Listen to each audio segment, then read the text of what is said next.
There's this myth in our country that education is the great equalizer, that anybody, if they just attend the right schools with the right dedicated teachers and the standards are all just perfectly aligned, they can become President of the United States. And I do think that for the most part this is a fairy tale. It's something that's repeated over and over again in the media, but it's not actually going to happen for very many people. One of the reasons why they can one of the benefits of privatizing is it will be a really wonderful thing for the people who run our country if they can reduce the labor costs, if they can drive down teachers' wages and benefits, and if they can weaken our labor unions. It's not enough for them that we only have something like 8% of our citizens in labor unions. They actually want it lower. So privatization can weaken unions, it can lower labor costs, and it can also make it appear that the political leaders are actually wrestling with the achievement gap.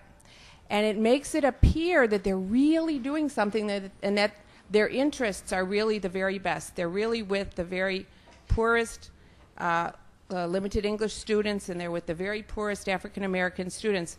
But in actual fact, what they do is they privatize these schools, they hand them over to a contract organization or to a charter school.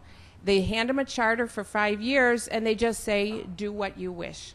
And then after the 5 years, they can say, oh, didn't work out. Really, they didn't do a very good job. And then they can take their charter away. So how does I want to ask how standardized testing advances the privatization agenda. And I will, standardized tests have been around for a long time, but I think it's really a really important watershed is No Child Left Behind, the NCLB Act of 2001, which was heavily supported by the Democrats and the Republicans, including our champion, Ted Kennedy.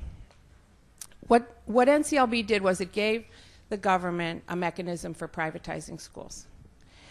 It stated that by 2012, I believe it's 2012, or maybe it's 20, pardon me?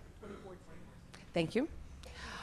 100% of the U.S. students would meet or exceed standards on their state tests. Now, educators, when they heard this, they said, ha, ha, ha. That ain't no how, no way ever going to happen. However, the politicians thought this was a very noble goal, and they were able to say, finally, someone has had the political courage to actually do something to change the education of these poor kids, these poor undereducated kids. So each state established laws, and that includes the state of Illinois. And what we have in the state of Illinois is this concept, and all across the country, is this concept called annual yearly progress, AYP. And they have created this series of steps that by a certain date, a certain percentage of students has to meet or exceed standards, the state standards. So right now, NCLB says, and the Illinois School Code and school codes across the country say, that if a school is not meeting this percentage, and if it's not meeting adequate yearly progress for 5 years in a row, they are required to develop a restructuring plan. If by the 6th year of continuous inability to meet this restructuring plan, by the 6th year, they must restructure. So the plan has to be developed, and then it has to be implemented. And here are the 4 options.